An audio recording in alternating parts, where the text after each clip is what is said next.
El Partido Popular acaba de estrenar un superpoder: fabricar condenas judiciales. No las pide, las diseña, no las espera, las consigue. Y en España, desde ayer, se puede acabar condenado por presentarse a una oposición pública. ¿Exagero? Sí, claro que exagero. Es mi trabajo engancharte en 15 segundos. ¿Miento? No. Y esa es la parte terrorífica, que voy a pasarme los próximos minutos demostrándote que la exageración se queda corta, con fechas, con artículos del Código Penal y con las palabras de un hombre al que nadie puede acusar de propagandista. Porque la frase que sostiene todo este vídeo no la ha escrito un tuitero anónimo, ni un militante despechado. La ha escrito Ernesto Ekaizer, uno de los periodistas de tribunales más veteranos y temidos de este país, el hombre que lleva medio siglo destripando sumarios, y la ha escrito sobre la sentencia que condena al hermano de Pedro Sánchez. Dice así, textual: sobran citas de sentencias, pero falta, por así decirlo, la autoría. 377 páginas de resolución judicial, cargadas de jurisprudencia hasta las cejas.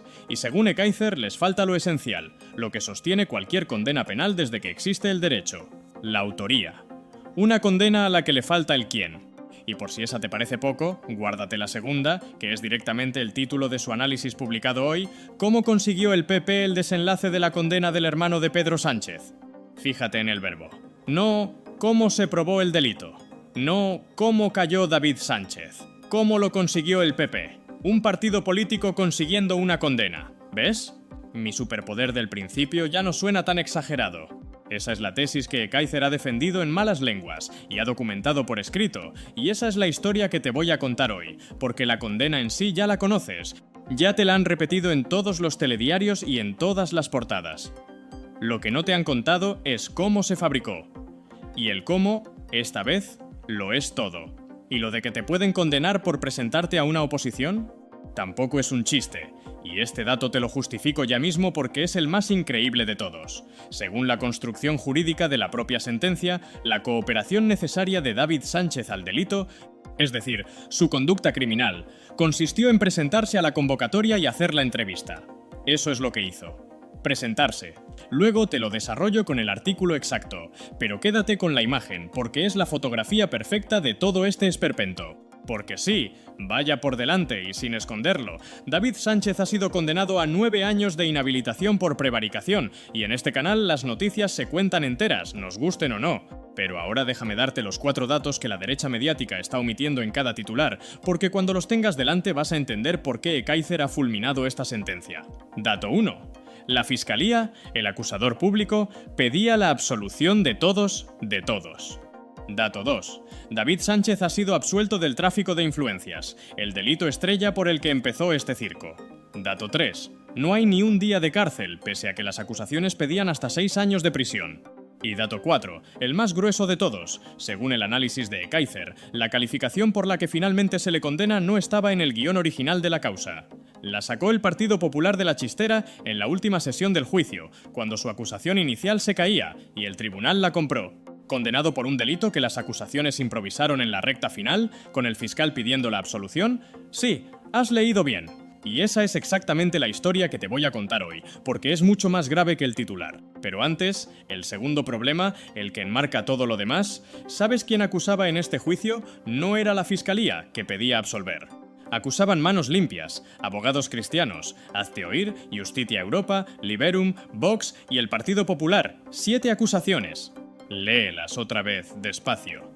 El sindicato ultra que lleva décadas judicializando la política española, 3 organizaciones del activismo judicial ultracatólico y ultraderechista, y 2 partidos políticos de la oposición sentados en un tribunal ejerciendo de fiscales particulares contra el hermano del presidente del gobierno. Eso, en la mayoría de democracias de nuestro entorno, sencillamente no puede pasar, porque la figura de la acusación popular ejercida por partidos y grupos de agitación no existe o está severamente limitada. Aquí no solo pasa, aquí decide condenas cuando el fiscal dice que no hay caso. Quédate conmigo, porque a mitad de vídeo te voy a enseñar la jugada procesal exacta, con fechas y artículos que Ekaizer ha destripado y que casi nadie te va a explicar. Es la clave de bóveda de todo. Vamos primero con los hechos, contados con la honestidad que nos debemos.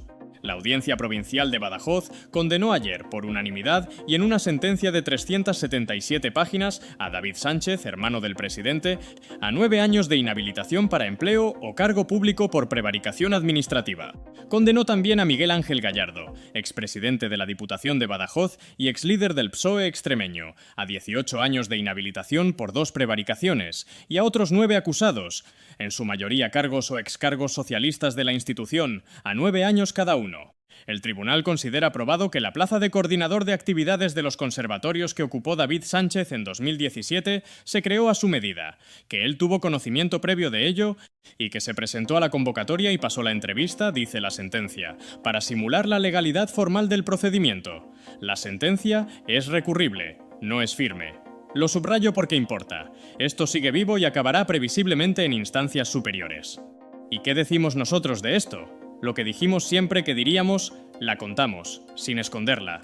Si consideras probado lo que el tribunal considera probado, una plaza pública diseñada a medida es una vergüenza, se apellide como se apellide el beneficiario, y este canal no va a hacer con David Sánchez lo que la derecha hace con los suyos. Dicho esto, contar una condena no es tragarse su construcción jurídica sin masticarla. Y aquí es donde entra Ekaizer, porque su análisis no discute el relato moral, discute los cimientos legales del fallo. Y permíteme presentarte bien al personaje, para que entiendas el peso de lo que dice, porque no estamos hablando de un opinador de guardia. Ernesto Ekaizer lleva desde los años 70 cubriendo el poder en España. Ha destripado los grandes sumarios económicos y políticos de nuestra democracia, de Banesto a los GAL, de Gürtel al Procés, ha escrito libros de referencia sobre las cloacas del Estado y ha sido azote de gobiernos de todos los colores, incluidos los socialistas, que durante años lo sufrieron en primera persona. Cuando este hombre, que ha leído más sumarios que la mayoría de los magistrados en activo, escribe que a una sentencia le falta la autoría, no es una pataleta de trinchera. Es un diagnóstico técnico de alguien que sabe exactamente dónde mirar, y precisamente por eso su análisis ha incomodado tanto, porque no se puede despachar con la etiqueta de propaganda. Detengámonos también un momento en qué significa exactamente la condena, porque conviene dimensionarla bien, ni inflarla ni encogerla. 9 años de inhabilitación especial para empleo o cargo público significa que David Sánchez pierde su puesto actual y no podrá trabajar para ninguna administración pública durante ese tiempo. No hay cárcel porque la prevaricación administrativa no lleva aparejada prisión. Es un delito que se castiga apartándote de lo público. Para un profesional de la música que ha desarrollado buena parte de su carrera en instituciones culturales públicas, es una condena profesionalmente demoledora y además con un coste reputacional que ninguna cifra recoge. Su nombre ya ha quedado unido para siempre a la palabra condenado, esté el fallo bien construido o no, se revoque después o no. Eso, que parece un matiz, es en realidad el corazón del negocio de la guerra judicial. La condena mediática es instantánea e irreversible. La eventual absolución futura llega tarde, en página par y cuando ya nadie mira. ¿Me acompañas a la sala? Porque la película procesal que Ekaizer reconstruye, con fechas, es de manual de estrategia jurídica y quédate estos minutos porque esto no te lo va a contar ningún telediario. Es el corazón del vídeo, y entenderlo cambia por completo la lectura de la condena. Primer acto, 1 de junio, arranque del juicio oral. El tribunal acepta una petición de la defensa. El delito relacionado con la aceptación del nombramiento de David Sánchez en 2017, el llamado nombramiento ilegal, había prescrito. Las acusaciones, escribe Ekaizer citando la propia sentencia, pusieron el grito en el cielo, pero acabaron aquietándose con el pronunciamiento. Es decir, el juicio empieza con la vía original de la acusación tocada de muerte por el calendario. Segundo acto, 4 de junio, sesión de conclusiones definitivas. Y aquí, según el análisis de Ekaizer, el Partido Popular le da la vuelta a la situación y saca el as de la manga. Pide que aquello que había prescrito se reconvierta, que la condena venga por prevaricación del artículo 404 del Código Penal, y que David Sánchez responda como extraneus. ¿Y qué demonios es un extraneus? Te lo explico en un minuto, porque es el concepto que lo decide todo. La prevaricación es un delito de funcionario. Solo puede cometerla una autoridad o funcionario público, que dicta una resolución arbitraria a sabiendas de que es injusta. David Sánchez no era funcionario cuando se creó la plaza. No podía ser autor. Entonces, ¿cómo se le condena? Mediante la figura del extraneus del artículo 65.3, el particular que, sin reunir la condición de funcionario, coopera de forma necesaria en el delito del funcionario. Según esta tesis, que es la que el tribunal compra, David Sánchez cometió su cooperación necesaria, presentándose al concurso y haciendo la entrevista. Para el vídeo un segundo y piensa en lo que acabas de oír. La conducta delictiva del condenado consiste en haberse presentado a una convocatoria pública. Esa es la cooperación necesaria. Y aquí llega la frase de Ekaizer que a mí me parece la más demoledora de todo su análisis. Cito textualmente: sobran citas de sentencias, pero falta, por así decirlo, la autoría. Una sentencia de 377 páginas, cargada de jurisprudencia, a la que según este análisis le falta lo esencial: identificar con precisión la resolución arbitraria y la autoría que sostienen todo el edificio. Señala Ekaizer además otro agujero técnico. Como los declarados autores de la prevaricación no son funcionarios de carrera en el sentido clásico, era aún más necesario precisar el contenido exacto de la inhabilitación que se les impone. ¿Y qué dice la sentencia de eso? Nada, escribe Ekaizer. No hay nada de esto en la sentencia. ¿Entiendes ahora por qué el título de su análisis es directamente cómo consiguió el PP el desenlace de la condena del hermano de Pedro Sánchez? No, ¿cómo se probó el delito? No. ¿Cómo cayó David Sánchez? ¿Cómo lo consiguió el PP? Porque la tesis de Ekaizer, y la comparto, es que estamos ante una condena de ingeniería procesal. La acusación original prescribe, el fiscal dice que no hay delito, el tráfico de influencias se cae por falta de pruebas, y en la última sesión se recalifica sobre la marcha hacia la única puerta que quedaba entreabierta. Y el tribunal, en lugar de cerrarla, la abre de par en par. Y fíjate que hasta la prensa progresista más rigurosa, que también ha contado la condena sin esconderla, habla de una condena extraña, porque la propia sentencia castiga un trato de favor que califica de espurio, pero reconoce a la vez que no hubo presiones acreditadas de nadie. Absuelve del tráfico de influencias por falta de pruebas, el delito que daba sentido político a todo el caso, el que insinuaba que el apellido movía los hilos. Detente en esa contradicción, porque es la grieta central del fallo. El tribunal declara que hubo un plan para beneficiar a David Sánchez, pero no logra acreditar que nadie presionara para ello. Un enchufe sin enchufador identificado. Una plaza a medida sin el sastre. ¿Cómo se sostiene lógicamente esa arquitectura? Esa es exactamente la pregunta que Ekaizer deja flotando cuando escribe que falta la autoría. La sentencia, eso sí, se recrea en los detalles costumbristas, esos que fabrican titulares jugosos, que David Sánchez consiguió que se adaptaran las condiciones del puesto a sus preferencias personales, como no tener que acudir diariamente a un despacho y poder dedicarse a la ópera. La ópera. Te garantizo que esa palabra va a aparecer en todos los memes de la semana, y oye, como retrato de privilegio funciona de maravilla. Pero fíjate en el truco, el detalle pintoresco tapa el agujero estructural. Es mucho más fácil indignarse con la ópera que preguntarse dónde está la resolución arbitraria concreta y quién la dictó exactamente, que es lo que exige el tipo penal. El fallo también condena la contratación de Luis María Carrero, amigo de David Sánchez, en una plaza cuyo proceso el tribunal describe plagado de irregularidades y diseñado, dice, para poner fondos públicos al servicio de fines particulares. 11 condenados en total, la mayoría cargos o excargos socialistas de la Diputación. La foto es fea, no lo voy a negar. La pregunta es si la foto fea justifica la construcción jurídica que Ekaizer discute, porque en derecho penal la fealdad no es un delito. Los delitos tienen elementos y los elementos hay que probarlos uno a uno. Y en cuanto al testimonio estrella de la investigación, el del mando de la UCO que dirigió las pesquisas, la sentencia lo califica de sumamente ilustrativo y le da un peso decisivo. Pero lo cierto, y esto lo han contado los cronistas que siguieron el juicio, es que en la vista ese mando sostuvo que la génesis de la plaza partía de un nivel superior, de la presidencia de la Diputación, como una inferencia extraída del volcado de correos, reconociendo que era eso, una inferencia, frente a una fila de testigos que declararon que la plaza no estaba amañada. Sobre esa inferencia, elevada a columna vertebral, se levanta la inhabilitación de 11 personas. ¿Es suficiente una inferencia para eso? Los magistrados, por unanimidad, dicen que sí. Ekaizer, con medio siglo de sumarios a la espalda, dice que le falta el quién. Tú tienes ya los dos argumentos encima de la mesa, que es más de lo que te ofrece cualquier telediario. ¿Y de dónde nace todo este caso? Hagamos memoria, que es lo nuestro. La causa arranca en 2024 de una denuncia de Manos Limpias, el mismo pseudosindicato ultra que lleva 3 décadas presentando querellas en serie contra todo lo que huela a izquierda, cuya trayectoria está jalonada de causas archivadas y cuyo historial incluye episodios judiciales propios tan poco edificantes que su nombre es ya sinónimo de judicialización de la política. A partir de ahí, instrucción de 2 años, registros de la UCO en la Diputación, correos intervenidos, el hermano del presidente convertido en diana permanente de portadas y un auto de procesamiento en el que la instructora llegó a razonar sobre la capacidad de influir del propio presidente del gobierno en los cargos socialistas implicados. Pedro Sánchez, conviene recordarlo, no está acusado de nada en esta causa, y desde el gobierno han recordado además que ni siquiera era diputado cuando se convocó la plaza de 2017. Pero el apellido era el caso.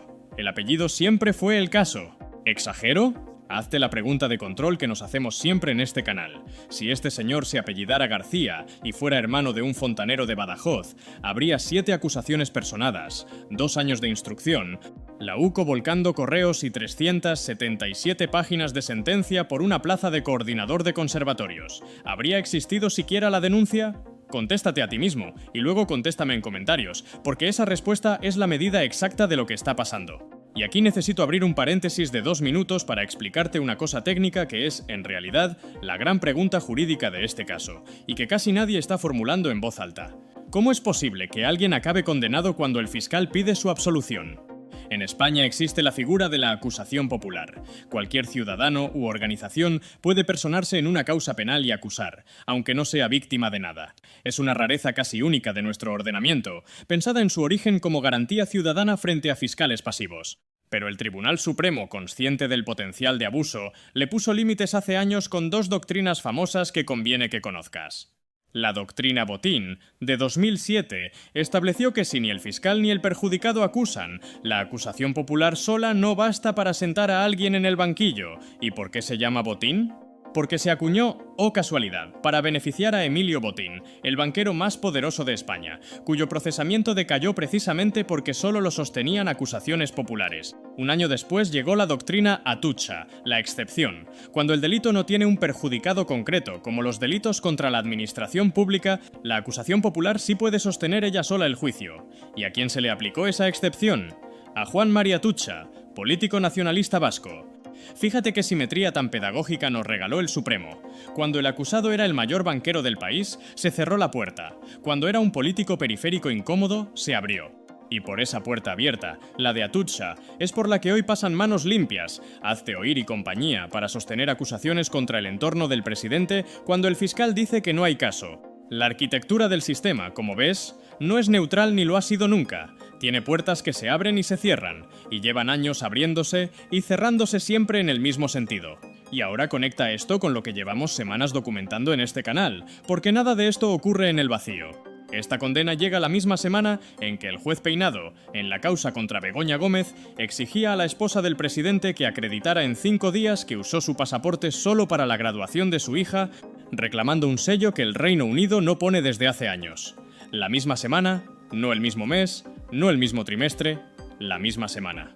El hermano condenado por presentarse a un concurso, la esposa sospechosa por un sello que no existe y, mientras tanto, en la otra ventanilla, el juez del novio de Ayuso tardando 6 meses en autorizar a la UCO un simple rastreo de cuentas, en una causa donde se investiga un presunto pago de $500.000 de euros.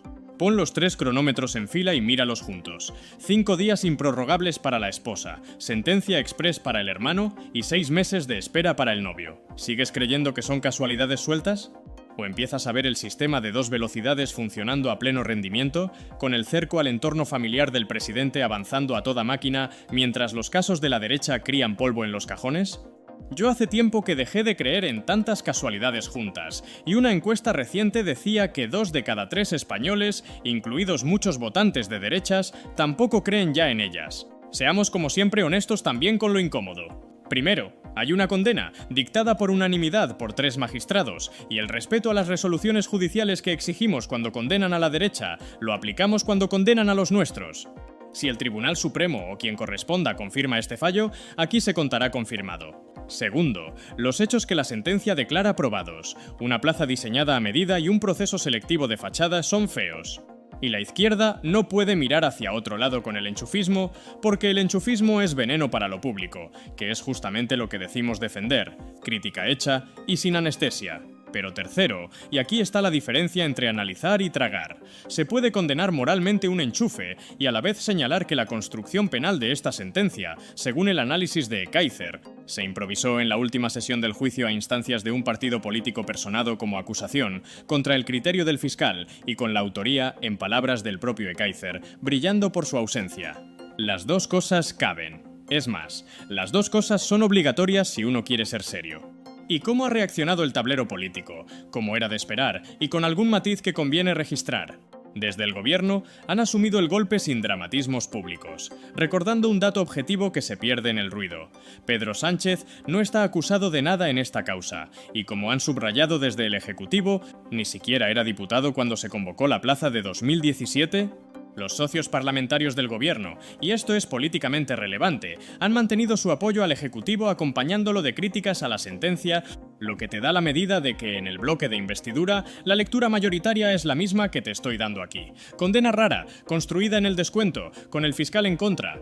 Y la derecha, previsiblemente, ha entrado en modo fiesta mayor, exigiendo explicaciones al presidente por los actos de su hermano, como si la responsabilidad penal fuera hereditaria y en línea colateral, y con la maquinaria mediática facturando el apellido en cada titular. Por cierto, apunte